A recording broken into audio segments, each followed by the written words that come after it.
Big time fun today. We're going to start spraying the Greene County fertilizer root growth stimulant, the RGS, and spreading a little fertilizer. So stay tuned.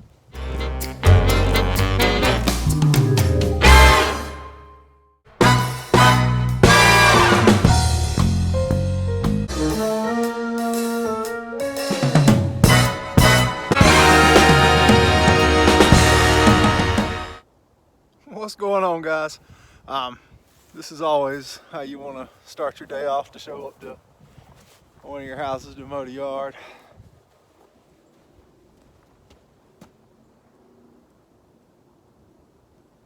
Yikes.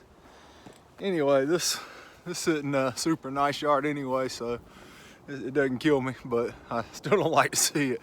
But I got some yards, if I showed up and saw this, I'd probably just go home and start drinking.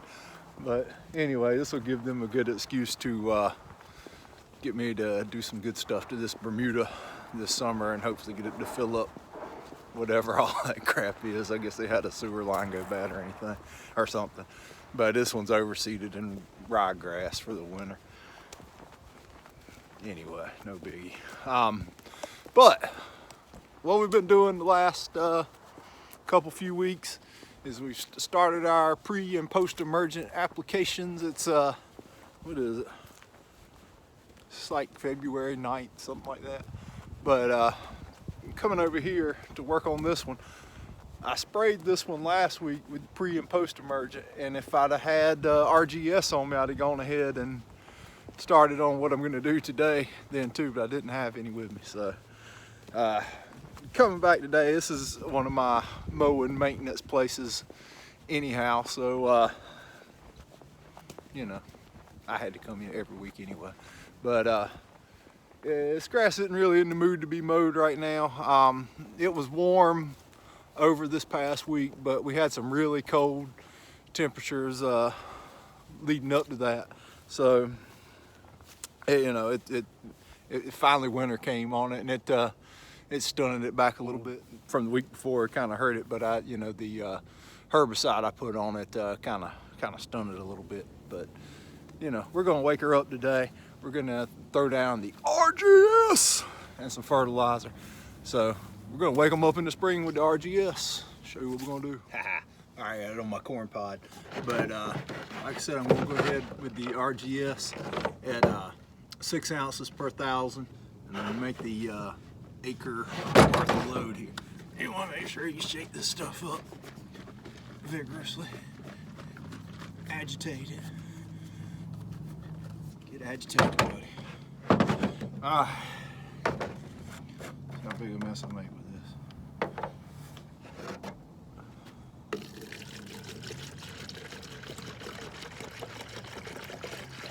Oh.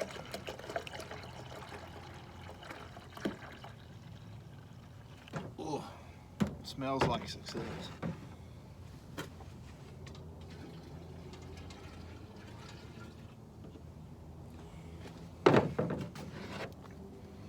This thing's 64 ounces, so 4 of them. Dun, dun, dun. Okay, there she is in the tanks. Good looking stuff. All right, like I said, I went out last week over here with a pre and a post emergent, and I would have done the RGS and the fertilizer at that time if I had it with me. But this is chickweed. It looks like it's starting to take some pretty decent effect on it. But all right, that's that. All right, I had a few fescue yards that I wanted to take a little bit different approach on this year, just trying something out, and this is one of them. But I had a few that I fertilized in smaller increments, like 1/4 pound of nitrogen per 1,000 more regularly. I was just somewhat spoon feeding it, and that was going really good up until like in January. It started getting really cold, so I stopped because the grass really wasn't doing much. But all the way through December and most of January, the yards were growing and kicking pretty good. So I mean, you're right, when we had the little cold snap in January, it it kind of put the brakes on them, and they started looking like grass does in the winter. But right on up through that, they did real good. And I went and fertilized all the ones that I was just doing on my 3 1-pound feeding regiment. I got the third one on them last week, and they looked kind of thin and like they typically would this time of year. But you know, hopefully warmer weather, they'll start popping on out. But what I'm going to do is I'm going to fertilize now, all of them. All the fescue yards are getting something from that I have in February, and then probably again by the end of March we'll put our last round on them. The ones that I'm doing now in February, when I go, I'm trying to do a pre and post emergent on them, and that's probably going to be the last blanket spray herbicide they get on them too, as well. I don't love spraying, blanket spraying anything herbicide wise on fescue when it starts to warm up. We'll see what they're looking like when we go with that last round of fertilizer on them around mid-March, and if they need something then I might go ahead and blanket spray some too. But you know, you can kind of keep up with what you got going on in them. If you've got a pre-emergent on them, you can spot spray little problems that crop up, and I've been fine for the most part on that. Anyway, we're going to fertilize. Talk a little bit about fertilizer. Let me break that out. All right, I got my fertilizer loaded up here. I use this 1838. I think if you've watched any of these crummy videos, you've seen this before, but I'm having this blended here. It's got ammonium sulfate and sulfate of potash for the potassium, and it's also got a 5% iron and biosolid filler in it. So it looks like that. And too bad this ain't smell-o-vision, so you can't get a whiff of it, but it's kicking. All right, well, we're gonna run that out at, I'm gonna go ahead and put a 1 pound rate of actual nitrogen on it right now. So this yard is 17,000 square feet roughly. So with this 1838, about 100 pounds of that fertilizer will put me in that range. All right, with the perma-green spraying and spreading at the same time, this goes pretty quick. I'm gonna set the corn pot up and see if we can watch this thing unfold in real time. How awesome. I don't know if I can get the thing set up to cover the whole yard where you can see it. But you'll see me go by, and then I come back by and I come back past. Yeah, whatever, I might not use the whole thing, but it shouldn't take very long at all to get this out. All right, let's see if I can figure out how to set this up. All right.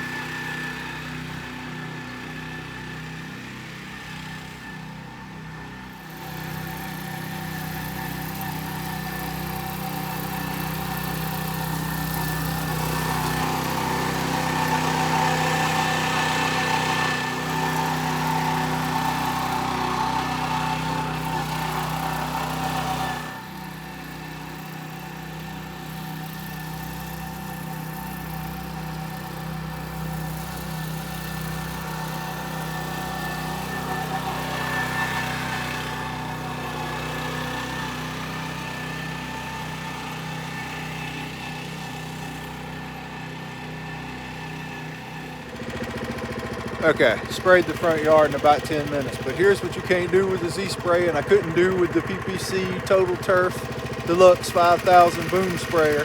Watch this. Not much for one-handed operation, so we'll see if I can do this. Here we go.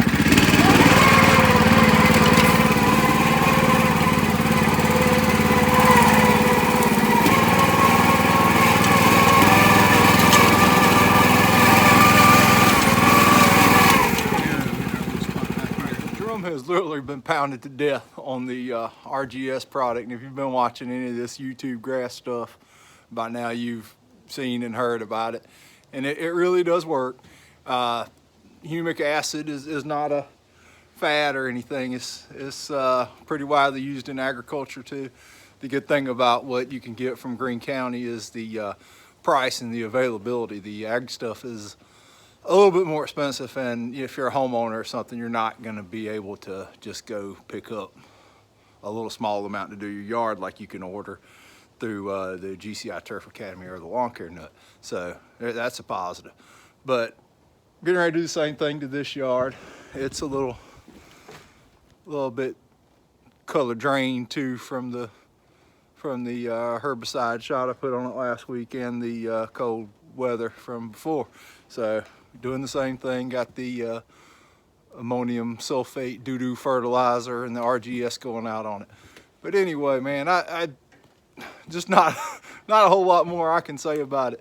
The RGS is great because it's going to give you the humic and the fulvic and the sea kelp extract, and the sea kelp extract from these guys is some of the best you'll find. Is potent. And the sea kelp, you can look it up, but there's all kinds of advantages that it's got all kinds of growth hormones and stuff in it, and that's very widely used in horticulture and agriculture too. So there's no snake oil or anything here. These are proven products, and I'm not a paid endorser or anything, and I'm just, you know, sharing what, you know, good stuff that I've picked up through doing this. So, well, I guess it's good stuff. Anyway, you guys hang tight. I'm gonna get this yard done, and maybe I'll get to something else. I got to go spray. I got a lot of warm season yards that places that I'm still trying to get get a first round of pre and post on. But I just wanted to go ahead and get this fertilizer and stuff done on these yards that I have to see every week. So they'll be looking good. Don't go anywhere. Well, what I got here, this is I cannot even pronounce that, but it's pretty good. It got a nice light Connecticut shade wrapper on it. Big gauge too. Look at that thing. Groucho Marx over here. All right, I'll knock this place out here real quick before I go home. This is what is this place? They'll leave the light on for you, but they don't want to leave these weeds on for you. So we're gonna try to take care of these today. This, like a lot of places around here, is a mix. It's got some junk grass and Bermuda and centipede mixed together, but it's pretty tore up with some weeds. It's still cooler weather, so I'm gonna try to run out on it with a ester-based 3-way Speed Zone Southern, I'm thinking, because of the centipede, and put a little kicker in there and see if I can't do something with this. All right, I'm gonna put the camera down and go to work here. But anyway, you guys have a great day and all that. If you want to learn more about the RGS stuff, man, you know, you can go check out the Grass Factor, or of course John Perry's Lawncology website. Anyway, well, I'm gonna jump on this thing now that I got it filled up. Also, I washed all the humic acid out of the tanks because this place got so many sidewalks and stuff. I don't want to stain it up. I'm out here in this truck lot out in front. That's why this is this is not the grass here. This is some crappy parking lot. All right, we're gonna go to work. All right, I can't leave without saying something about this. What the hell? Anyway, if this place was all Bermuda, it would be a great candidate for the old glyphosate magic eraser. But anyway, all right, everybody.